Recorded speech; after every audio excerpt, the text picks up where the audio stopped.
জনসংযোগে গিয়ে পথে দেখা এক বৃদ্ধের। এগরা কসবা অঞ্চলের ধীরেন সিট বয়স 61 বিধায়ক তরুণ কুমার মাইতিকে হাতের কাছে পেয়ে আবেদন জানালেন বহুদিনের না হওয়া রাস্তা তৈরি করে দেওয়ার জন্য। 3 মাসের মাথায় সমস্যা সমাধান। বিধায়ক আশ্বাস দেন সেই রাস্তা তৈরি করে দেবেন। সেই সাথে এও বলেন যে দিদিকে বলতে ফোন করে সমস্যার কথা জানাতে। ফোন করেই মুশকিল আসান। এক লহমায় সমস্যার সমাধান হওয়ায় খুশির হাওয়া গ্রামে। এগরা কসবা অঞ্চলের 48 নম্বর বুথের এই রাস্তা অবশেষে ওয়ার্ক অর্ডার হয়ে স্যাংশন হয়েছে। 17 লক্ষেরও বেশি টাকা খরচ হয়ে তৈরি হচ্ছে এই রাস্তা। পথশ্রী প্রকল্পের এই রাস্তা তৈরি হওয়ায় খুবই খুশি ষাটোর্ধ্ব ধীরেন সিট সহ গ্রামবাসীরা। এবার পুনরায় জনসংযোগে গিয়ে আবারও দেখা সেই বৃদ্ধের সঙ্গে।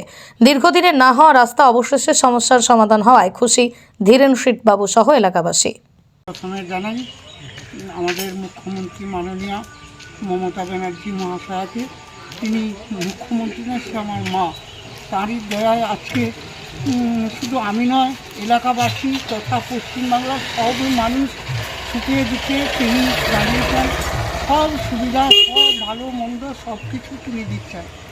তার কথা আর বলবো না, বলার মতো কিছু নেই। কেননা এমন কিছু পাইনি, এমন কিছু আর নেই। যা নেই জগতে তিনি কিন্তু তার চেয়েও বেশি দিচ্ছেন। তারপরেই আমি আসবো স্বয়ং আমাদের মাননীয় এমএলএ মহাশয়ের কাছে। তিনিও মহান মানুষ। সত্যি ভাবতে অবাক লাগে, প্রত্যন্তর গ্রামে এসেও আমাদের সঙ্গে বসে নানা রকম সভা সমিতি মিটিং আলোচনা তিনি করছেন। কত সুন্দর আমাদের মতো সাধারণ মানুষকে কোলে বসিয়ে তিনি সেবা দিচ্ছেন, আদর করছেন, ভালোবাসছেন। যখন যা সুবিধে অসুবিধে সব কিছু তার কাছে আবেদন রাখছি, তিনি সব ব্যবস্থা করছেন।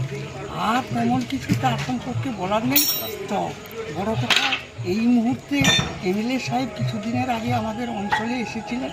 তার কাছে বিনীত আবেদন রেখেছিলাম, আমাদের গ্রামের মধ্যে একটি রাস্তা দীর্ঘদিন খুব দীর্ঘায়িত রাস্তা, ওই রাস্তাটি বেহাল অবস্থায় পড়ে আছে, কোনো প্রকারে হচ্ছে না। কেননা আমি বুঝি যে পঞ্চায়েতের হাতে যেটুকুন কোটা আসে হয়তো সামান্য 2 লাখ, 1 লাখ, 1.5 লাখ, 3 লাখ, কিন্তু রাস্তাটাতে বিশাল টাকার প্রয়োজন। সেই জন্য তারাও দীর্ঘদিন ওই রাস্তাটা করতে পারেননি।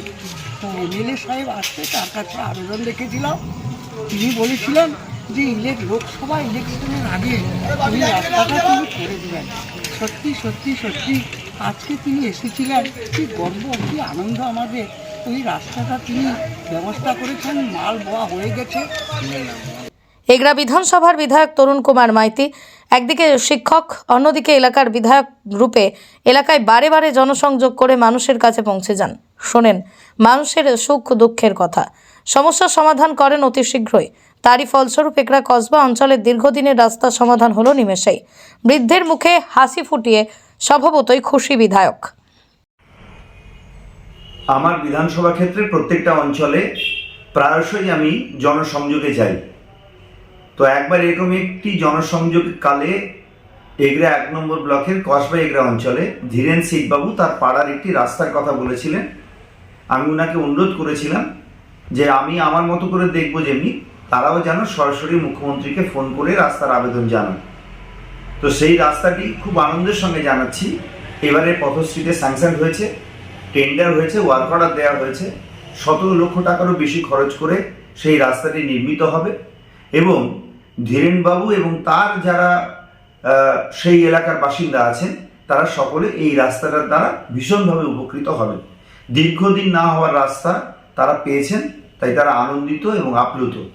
আর আমিও নিশ্চিতভাবে মাননীয় মুখ্যমন্ত্রী এবং রাজ্য সরকারকে ধন্যবাদ জানাবো যে আমরা জনসংযোগকালে মানুষের কাছে পৌঁছে যে প্রতিশ্রুতিগুলো করি সেইগুলো তার চেষ্টাতে, তার সহযোগিতাতে আমাদের এই কথাগুলো বাস্তবায়িত হয়, আমাদের এই প্রতিশ্রুতিগুলো বাস্তবায়িত হয়। তাই মাননীয় মুখ্যমন্ত্রী এবং আমাদের রাজ্য সরকারকে আমি ধন্যবাদ এবং কৃতজ্ঞতা জানাবো এই রাস্তাটি স্যাংশন করে মানুষের সামনে এত ভালো পরিষেবা তুলে দেওয়ার জন্য। সারা জীবন কৃতজ্ঞতা রাস্তাটা হয়ে গেছে। আছে নাকি 100 দিন আছে নাকি? হ্যাঁ, 100 দিন কাগজ জমা দিলে টাকা হয়ে যাবে। আর রোববার বিকেলে টাইম করে দাও ইয়ের সঙ্গে জয়রামের সঙ্গে ওকে করে দিই, স্টার্ট হয়ে যাচ্ছে। আপনি স্যার আসবেন তাহলে স্যার। আমি একটু চেয়েছিলাম স্যার একটু জনগণকে নিয়ে একটু ভালোভাবে একটু ভালো করে তো স্যার মার্চের 2 তারিখ আমরা সভা করছি। হ্যাঁ, মাঝে বিকেলে সভা করছে, আসবো নিশ্চয়ই আসবো। হ্যাঁ, আমরা বিকাল করো, হ্যাঁ, বড় রাস্তা আছে তো এটা। হ্যাঁ, বড় 17 লক্ষ টাকা। 17 লক্ষ ভাই, টাকা। টেন্ডার দুটো টেন্ডার বারবার পিছিয়ে আবার 27 তারিখ চলে গেছে। আমার এই যে আমার বুঝতে হ্যাঁ ঠিক আছে। আমি কিছু বলবো, মানুষজন এমন কথা বললো শুধু নিজের চাওয়া, কিন্তু এটা বললো না যে আমরা কি পাচ্ছি। মা মমতা দিয়ে আমাদেরকে সর্বস্ব দিচ্ছেন, তবুও আমরা আপনার কাছে আপত্তি রাখছি, এটা পাচ্ছি না সেটা পাচ্ছি না। কষ্ট লাগে। সংসার চালাতে হলে আমাদেরও ত্রুটি আছে, ছেলে মেয়েকে আমরা তেমন করে করতে পারি না, তাতে আমাদের দুর্বলতা থাকে, কষ্ট থাকে, আর্থিক সমস্যা নানা রকম। স্যার, আপনি আমাদের সঙ্গে পায়ে হেঁটে আজ পর্যন্ত কোনো এমএলএ সাহেব এরকম করেননি।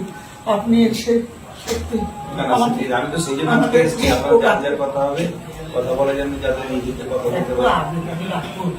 আমাদের ওই রাস্তা আমাদের ওই মোহন ছুটে বাড়ি হইতে স্যার, আমি ওটা সরাসরি সিএমকে বলা করেছি। আচ্ছা, পুজোর প্রাককালেও সঙ্গে সঙ্গে ব্লক থেকে এনএসকে ছুটি দিয়েছিলেন, সঙ্গে সঙ্গে আমাকে এনএস ফোন করে রাস্তার এস্টিমেট করে তারপরে রাস্তা কত লেন ভেবে নিয়েছে সেটা হচ্ছে, সেটা তারপরে নিয়ে গেছে।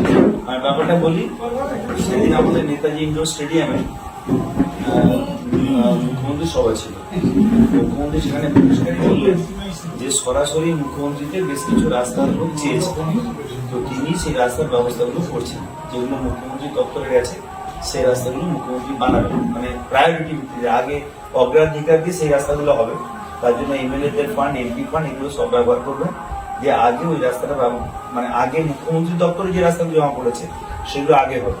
সেই জন্য আমাদের যে পথশ্রী রাস্তা গতবারে 2টো করে প্রত্যেকটা অঞ্চলে করেছিলাম, এবারে আমাদেরকে একটা করে নাম জমা দিতে বলেছে। আমরা সেখান থেকেও কিছু ফান্ড নিয়ে জনগণের ডিমান্ড যেটা সেই রাস্তাগুলো তিনি তৈরি করবেন। আমার মনে হচ্ছে, একটু অপেক্ষা করুন, যে সেদিন যা দৃষ্টিভঙ্গি দিয়েছে মনে হচ্ছে লোকসভা নির্বাচনের আগে রাস্তাগুলো নেমে যাবে। ঠিক আছে, একটু অপেক্ষা করুন। কালকে একটা খবর শুনে আমি হাসছি, আমার ছেলেকে বলছি যে আমাদের স্থানীয় যে দুর্গাপূজা করে না আমাদের, যে প্রথম দিন যখন খুঁটি পোতা হয় সেখানে পুজো অর্চনা করা হয়।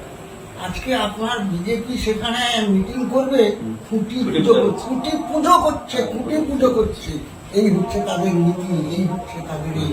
তো আমার কাছে খুব কষ্ট লেগেছে যে বিষয়টা, কষ্টটা সিরিয়াসটা না, কষ্টটা হচ্ছে মানে কিরকম বিষয়টা বুঝুন, যে আমরা তৃণমূল কংগ্রেস কয়েক মাস আগেই যে বৃদ্ধের কাতর আবেদন তিনি শুনেছিলেন, তিনি আবেদন রাখলেন তার। বর্তমানে পথশ্রী প্রকল্পের বিভিন্ন এলাকায় অতি দ্রুততার সাথেই কাজ হচ্ছে এলাকায়। দিদিকে বলতে ফোন করে অথবা বিধায়ককে বলে এই মুশকিল আসান হাসি ফুটিয়েছে শত মানুষের। পূর্ব মেদিনীপুর থেকে নিজস্ব প্রতিনিধি রিপোর্ট, আর10 নিউজ বাংলা।